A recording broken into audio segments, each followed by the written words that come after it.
It's for somebody special. Yeah. Can't wait it out tonight. Baby, you special. Hello, happy, what is it, Wednesday, August the 26th. I believe that's the correct day. So I'm back. Girl, I have been lounging all day. I got up this morning at 7. I went and walked with a friend. That wore me out. I'm gonna be honest with you, that wore me out. Just getting back into walking outside. Well, except for the few times I did it last week. But I mean a real good walk for like an hour. I was tired. And then I came home and I took a shower and I met a good friend of mine from work, from where I retired. We're both retired. I retired in September the 30th and she retired December the 30th. So we went for lunch today. Went to Cheddar's and had lunch, just caught up. She's getting ready to go to the Dominican Republic next week. And me and my best friend are going to, I think, Panama City. Yeah, so that's what I've been doing. I left there. I went to Walmart to pick up some more vitamins. I was out of my vitamin K2, D3, and my regular multivitamin.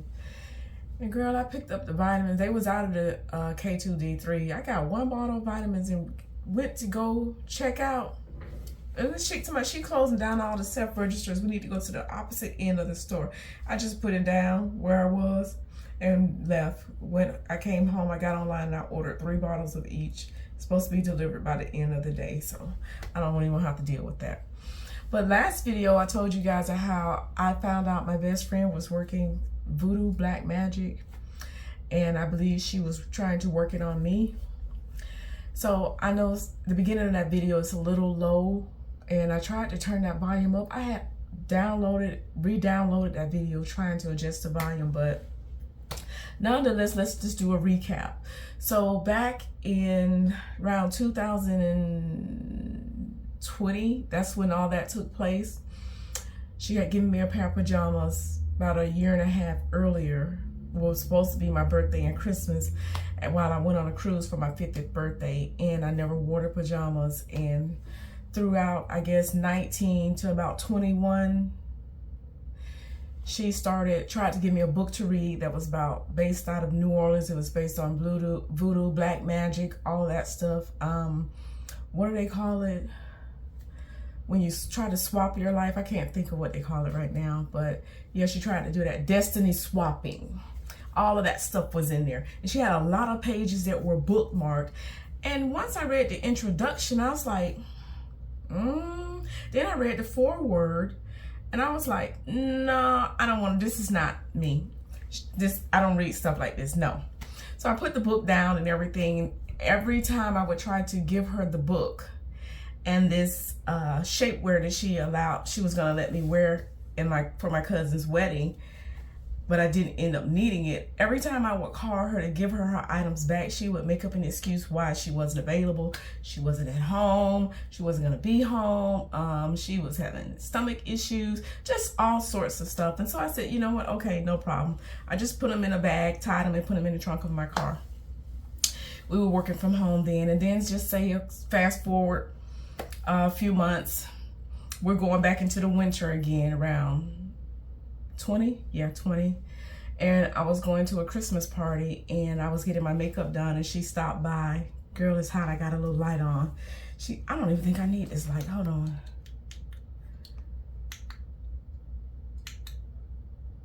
Yeah, I'll keep it on. She stopped by while I was getting my makeup done, because I wanted my makeup professionally done for the Christmas party.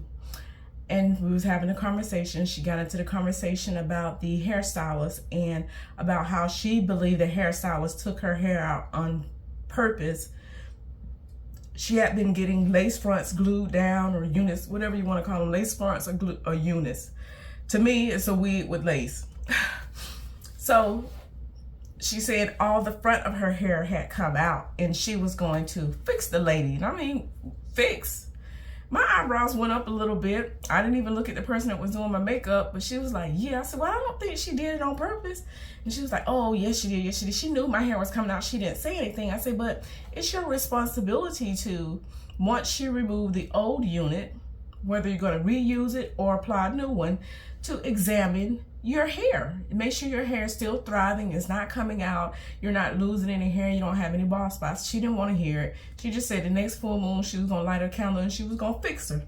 And I said, okay. I left that alone. But in the back of my mind, I say, okay, this is what we're doing. So now the book and everything, you know, I'm just going through little things throughout the years and in the past. And I was like, oh, okay, so this is what we're doing. I didn't say anything. I got my makeup done. She left, the makeup artist left. I went to my event. I came back. But in the back of my mind, it stayed there. So fast forward about 2-3 months, she started trying to cook. I go throughout phases of my life where I don't eat meat. And everybody that knows me know this. I can go 6 months to a year without eating meat, and then I'll start slowly introducing meat again. And then when I feel like I'm gaining weight or too much weight, then I'll back off of meat and I'll just go vegetarian. So she said, she called me and just out the blue, she was gonna try vegetarianism and ease into veganism. I said, oh, okay, well, that's good. You know, supporting her. Sure, you can do it. So she started calling me like once a week. Oh, I cooked this new dish. You gotta try it. You gotta try it. Stop by and get you some. And she would pack up this food. And every time I would get the food home, and one night I began to heat up the food. It was rice, beans, you know, maybe some kale, sauteed kale. It looked good and it smelled good. And I never had a problem eating anything she would have cooked in the past. But after she made the statement about the hairstylist and she's going to fix her, then something in my spirit shifted. So I got the food home, I heated up, I was getting ready to take a bite, and some said, don't you eat that food. I looked at it, I was like, but I don't have nothing else to eat. Girl, I made me a peanut butter jelly sandwich and I put that food back in the refrigerator and I said, I'm done. My trash comes on Monday, so I said Sunday night or Monday morning, I'm gonna put it in the trash. But she kept trying to cook for me. And I'm like, why? So she's trying to cook for me. But then when she called me out of the blue and asked me, did I still have, well, first she started talking about the wreaths on the door. And this was around spring, summer, I'm gonna say about maybe 21, spring, summer of 21. That she started doing arts and crafts and she was making this wreath and she showed me they were beautiful. And I told her so. I said, girl, those are beautiful. She said, well, I'm gonna make you one for your door. Send me a picture of your front door. I wanna match the colors. And first I said, okay. I thought about it. I said, girl, you know I don't like arts and crafts. Because again, in the back of my mind, I'm thinking, Some said no. At first I was like, okay, but then I thought about it and a minute into the conversation after she said it, I said, girl, you know I don't like arts and crafts. You know I don't even have, and I don't keep a lot of trinkets in my home. You know, like some people like to decorate with a lot of items. I don't. I guess if it had to come to decorations, I would be a minimalist. But when it comes to clothes, I'm definitely a maximalist. I said, you know I don't like all that stuff in my house because I don't like dusting. So I said, but I have this older lady, Miss Mildred, who is like a bonus mom to me. I used to date her son when I was young, and once we broke up, she and I just maintained our relationship. We still maintain the bond. So I said, she loves this stuff. Make it. I'm going to give it to her. Bless her with it because she loves it. And she was like, oh, okay. But then she waited a little bit. And then she said, hey, do you still have those pajamas I gave you for your birthday before your cruise? I said, yeah, why wouldn't I have them? And she was like, oh, I was just asking. I said, yeah, why would I wouldn't throw something away that you gave me for a birthday gift. And she was like, oh, okay. So I said, well, I'm getting ready to pick up some food and I will call you back and we'll discuss how I want you to make the wreath and what colors I want you to put on there so that I can bless her with it. She said, okay. Well, I went and picked up my food. I got back home. It didn't take 15 minutes, maybe 7 minutes there, 7 minutes back. I called her. She didn't pick up the phone. I texted her. She never responded. And we hadn't spoken for almost 6 years until she called me about 3 Sundays ago. So that's where we were. And I told you guys I was going to tell you why she did not go on my 50th birthday cruise. Now, I set up my 50th birthday cruise the 1st of January 2018, and we was scheduled to set sail around the 7th of January 2019. So everybody had a year to pay on their cruise. And I set up a group selling. They had a group booking number. And I sent it to everybody. I had everybody's emails. It was about 16 ladies, which would have been including her. And they had where you could pay $25 down just to reserve your room and to schedule your booking, and you can pay as you want, as long as you had it paid 3 months before we sailed 2019. December 2018, I turned 50, so we was going on the cruise a week later. Well, fast forward, Carnival, my cruise agent was sending me monthly details of who all had reserved their room and how much they had paid and how much we would be getting. You know, they give you a little cabin credit and everything. So nobody else knew they was doing this, but he was sending it to me in the background. I noticed that everyone had booked except her. But she kept telling me every time we had a conversation, oh girl, I can't wait until your 50th cruise. We're gonna have so much fun. I've never been to Cuba and never thought I would go. And so I was going to Cuba and Mexico, and it was a 5-day cruise. So I noticed she hadn't booked, but I never said anything to her. So from January of 2018, and then now we're at July of 2018. And remember, my cruise is set to take place the first week of January 2019. When she calls me out the blue around July, girl, I just scheduled me and my husband a cruise. I said, oh, wow, that's good, girl. Where are you guys going? I didn't say where you're going. I said, oh, that's good. Who are you going on? Because I use Carnival. She said, we're using Royal. I said, okay, that's good. I've never been on them. I'm going to have to try them next. She says, yeah. I said, well, when are you guys going? Because when you're just telling me you just did it that day, you booked a cruise, and here it is, July. I said, so when are you guys going? She said, oh, we're going next month. I said, oh, okay. She had never mentioned anything about wanting to go to Cuba. She had never mentioned anything about she was looking at cruises or anything. I said, oh, okay. Next month. I said, girl, you know, it's kind of hot out here. That's when I said, you sure you want to do a cruise? In August, it's going to be extremely hot. And she's like, yeah, we'll be fine. We'll be fine. I said, oh, so where are you guys going? And she said, we're going to Cuba and Mexico.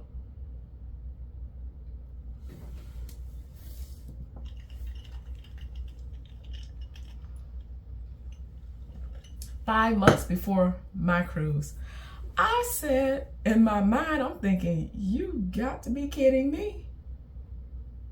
So I played it cool. I said, oh, okay, good.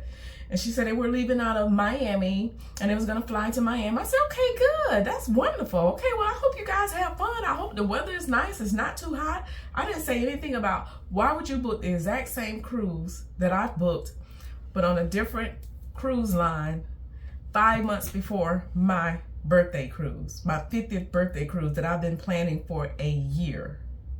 She still hasn't told me that she's not going on my cruise, but I can see by all of my emails that they're sending me when everybody book and pay their deposit, she has not done it. It was only $25 to reserve. I didn't say anything. So we had a conversation, hung up. Once we hung up, that's when things started to play out in my head that, is she being spiteful? Or is she trying to beat me to the punch? Or does she not really like me? This is almost 30 years.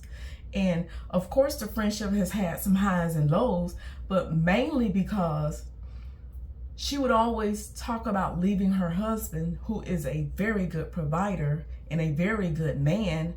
And I would always tell her, girl, there's nothing out here in these streets. Trust me. You look at me, I'm single. Maybe I make it look easy, but it's not. You don't want to be out here. Stay with your husband. If he's not beating on you, he's not cheating on you, the bills are paid, you get to drive the car you want to drive, you have a beautiful home. Girl, you get to a certain age that it's no longer about sex. It's about stability, companionship, and having somebody that's in your corner and a man that's doing right by you and your children.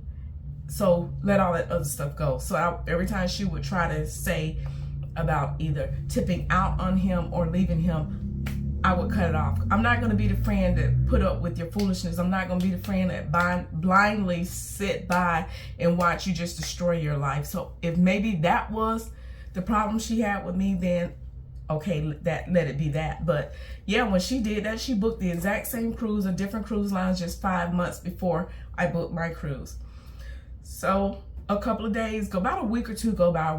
The week that they're scheduled to go on their cruise, I get a phone call from her, and she had the nerve to say, "Hey, I'm just calling you to see, do you mind going by the house every other day or every day to pick up our mail for us while we're gone?" And they was on a 5-day cruise, and I said, "No, I'm not gonna drive," because by then we were working from home because of, well, no, it was prior to COVID, but I was not going to go out my way. I said, when I leave the base, I take a different route.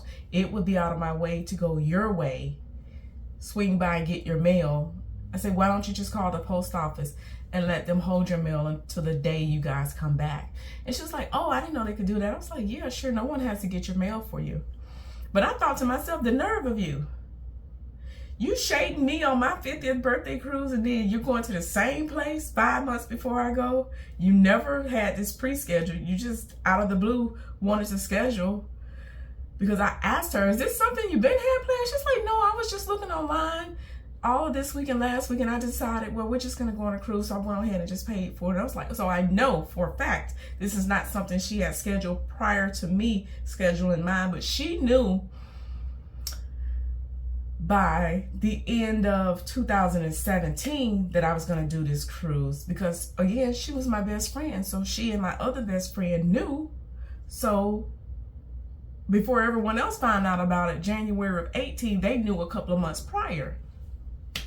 So she went on her cruise. She got back a week, I guess a couple of days after she got back, she called me. I said, hey, how was your cruise? She, oh, it was miserable. It was hot. It was raining. It was this. It was that. And I said to myself, God don't like ugly when you try to do something spitefully. But I didn't understand why she was being spiteful. Now, throughout the course of this friendship, like I say, over a span of almost 30 years at that time, I've seen her kids grow up. She's seen my son grow up. She knows where, I told you, she said, I remember when we used to do hair at your house. Well, she also would say, because when she met me, we met being in a fashion show. We were both in this fashion show for this big popular club that used to be in my hometown. And she loved my hair. At the time I was wearing extensions and she was wearing extensions. And she was like, oh my God, I love your hair. And everybody was like, oh, you got the Janet Jackson thing going on. Because my sister used to pick at me all the time. She was like, girl, you got enough hair in your hair for 2 or 3 people. But it was really nice. And so she said, I love the way you got your hair done. You can't even tell that it's an extension. I want you to do my hair. And so I did her hair that one time, and I started doing her hair ever since. And this was back in like 89 or 90. We remained friends. So she saw where I had got my cosmetologist license. I was working in a salon at one time, and then I figured, well, I could just make more money doing hair from home. And the people said they didn't mind. So she knew when I was doing hair from home. She knew when I was living in a low income based apartments. And so now fast forward 15, 20 some years, I'm working in federal service. I have a high paying job. I'm moving up the ranks. I'm being promoted just about yearly. And I have this high position where generally you're required to have a degree with it. And I didn't have a degree. I have some college, but I don't have my degree. So I don't know if it was that. My sister have always told me, you'll know who your true friends are, because as long as you stay at a certain level, they're fine. But the minute you start elevating, the minute God starts blessing you, they'll start acting funny. And that was the situation with her, only her. But I know she had a problem with me and my other best friend, who they knew each other and had hung around together, but they were not friends outside of me. So she went on a cruise, she got back and everything. And so here we are August, September, October, November coming up. She still never said she wasn't going on a cruise. Around December, around December, she finally said, well, girl, I'm not going to be able to make your cruise. You know, we've already gone and I don't think I want to go again. I was like, oh, okay, no problem. I understand. Now, I had already planned a brunch for all of the ladies that were going. So now it's, instead of 16 of us, 15, 16 of us, it's 15, which I had my own cabin. I told everybody I was going to have my own cabin. So, and she called me. She said, no, your brunch is coming up. The brunch was it was the Sunday after New Year's. So she said 2019. Yeah, I didn't get my dates. Yeah, it was the Sunday after New Year's, 2019. She called me like on a Thursday or Friday and said, well, I still want to come to your brunch if you don't mind. I said, sure, you're welcome to come. So it was fine. I told her she could come because I already had ordered t-shirts for everybody. I did this like before I knew she was going on her cruise. I had ordered t-shirts for everyone. I had ordered tote bags for everyone. I had purchased all of this champagne and wine to put in everybody's bag, and like a hangover kit to put in everybody's bag. And our theme was going to be your favorite things. So everybody was supposed to bring 3 of their favorite things. So like if yours is like a lipstick or a lip mask, then you would bring 3 of them. And I told them that, you know, you could spend a minimum or maximum of $10. I didn't want to break anybody's bank. I said let your gift be around $10 or under $10 if you can, whatever your favorite thing is. Just bring 3 of them. So everybody got 3 tickets. They put their names in this big thing and pull 3 names, and then they would tell why they purchased, why this is their favorite gift, and they would tell the 3 people that were drawn for their 3 gifts. So everybody would walk away with 3 gifts. Well, 3 gifts, and a minimum of 3 gifts. So I had this lady there that was making jewelry and selling jewelry, and so I purchased some to do like giveaways, and we gave away wine, champagne. Everybody had their t-shirts. We decorated our t-shirts and we cut them up and everything, and it was really nice. It was fun. We had food and drinks. And so at the end of the night, the brunch was on a Sunday. We were leaving out that Tuesday to go to Tampa because we were leaving out of the Tampa port. So we wanted to be there the day before, so that we could all go to dinner and just run around and do whatever. She told me that Sunday after the brunch, people were beginning to leave and everything. We had a good time. She said, oh, I think I want to go now. I think I want to go. Is there any way that I could just get a room? Can I room with you? I said, I don't think we're allowed to add anyone else. That everything has been closed out and finalized. I said, but I will, because I'm thinking this is my best friend. Still, back then I was very forgiving. I was very forgiving, especially when it came to people that I was close to, people that I love, people that had been in my life. I was very forgiving. That friendship taught me a lot about the human nature and people and how they can be deceiving and manipulative. So I said, well, I can't call them now. I'll call them tomorrow and ask them if they'll allow you to, then I'm fine with it. But if not, whatever they say, I'll let you know. So that Monday, and everybody else was telling me after she left, do not keep your room to yourself. If she really wanted to go, she would have booked just like the rest of us. No. She don't get to come in at the last minute and now all of a sudden she want to go because she see how everybody is rallying around you and loving on you and how we're all getting along and all these itineraries we plan on doing, all the stuff we're going to do, because we had a color for each night. And we did one night where we did pink, where we was honoring one of my friends that was there, was recovering from breast cancer. She is no longer here with us. So I'm so glad that she got to go on that cruise with me, and we have lots of memories and pictures. And so, yeah, we were honoring her, so we were all going to wear pink, and we just had so much fun. Well, the next day I did call Carnival because I'm a person of my word, and the guy said, no, you can't add anyone else. It is too late. We've already done a head count. We already have the food and everything for people, so no, at this point, it is too late. And I think that was just God intervening.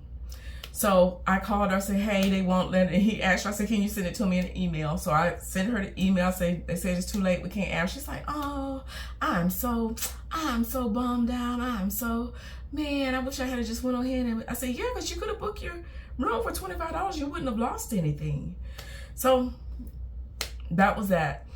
Now, that was Monday. So we was leaving Wednesday to go to Tampa. So Tuesday, I was doing the running around.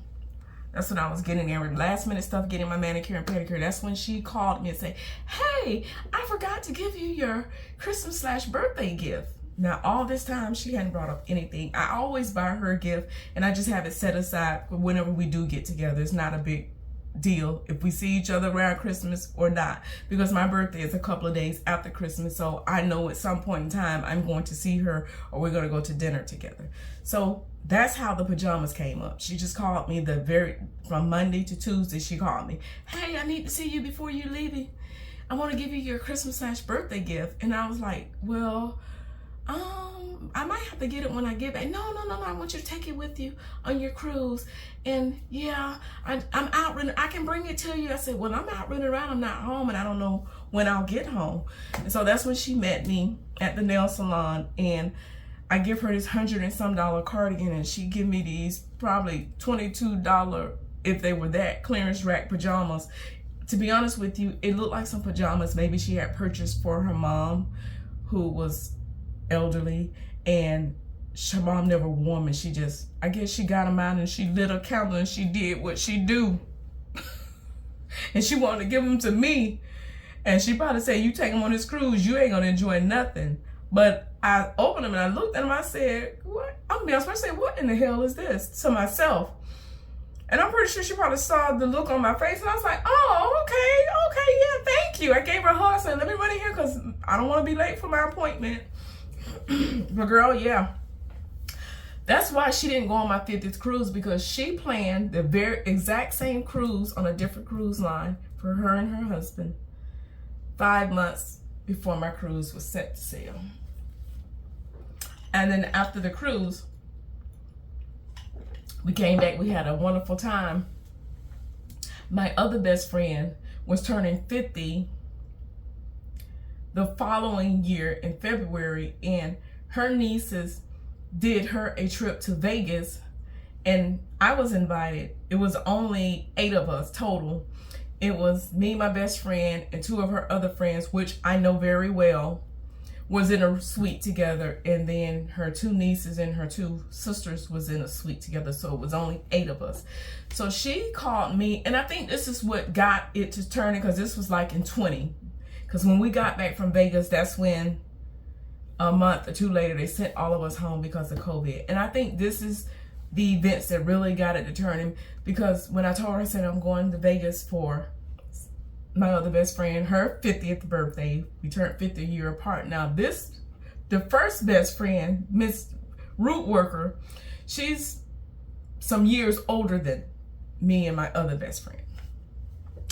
So she makes this statement, well, I want to go. I said, I can't invite you on a trip that I got invited on. I'm not sponsoring this trip. I'm not putting it together. Neither is my other friend. I'm not going to say any names. Neither is she putting it together. Her niece is doing this for her. And so I got a phone call from her niece asking me would I like to go. She wanted to personally invite me. I said, I can't invite you somewhere where I'm invited, and I'm going to be in the room with 3 other women. And so she was like, oh. But from that moment on, things started getting weirder and weirder, and she started I remember we went to a seafood bar, all you can eat, up above McDonough, and we was having a conversation, and I had just got a promotion to like a GS-12. If you're in federal service or you know people in civil service, you know. She's like, oh my God, I can't believe how far you've come. Oh yeah, I remember when you used to do hair in your little kitchen in that low-income apartment. And she's driving, and I'm sitting in the passenger seat, and I was like looking at my phone, and something said, you better not react. I said, yeah, you're right, I did. I said, isn't God good? And I just kept looking at my phone, and out the corner of my eye, I can see her she was So much so I want to say, lady, get your eyes on the road. But we would have those moments, and every time she would start saying things like that, I just pulled away. She would call, I would miss her call. I would call her back a day or two later. Oh girl, sorry. I mean, I have many more stories about this person and things that have been done and how she's wronged other friends to the point where I was her only friend. Because a friend have told you they liked a certain person and you've gone behind their back and slept with this person. So it's all of that, and everybody would be like, why are you friends with her? Why are you friends with her? And you know, I've always wanted to see the best in people. But that's the old Gigi. That's the old Gigi. So yeah, that's that story, and there'll be more story times because I have plenty of stories, honey. Let me tell you, as a hairstylist, I was a hairstylist for about 20-some years before I started my career in federal service, and I have lots of stories. I think the next story time I'm gonna tell you about how one of my clients, she came to get her hair done. I was doing her hair in the salon. She and I was there by ourselves because I was doing some braids on her. So we were there super early. When I did braids, I like to start at like 6 in the morning. And honey, her phone rang, and it was a woman, and she had her on speakerphone. I'm gonna give you just a snippet of it. And the lady said, I'm calling you because I want to know how, I'm just gonna give him a name, Joe. Joe is my ex-husband name, so it's not him. I want to know how Joe likes his breakfast. And she was like, is he up yet? Has he waken up? She's like, no, he's still sleeping in bed. And she's like, oh, okay. Well, and she told the lady what to cook. Now, when she hung up, I said, I'm gonna call her C. I said, C, who is that? Your family? She said, no, that's our girlfriend. Bye.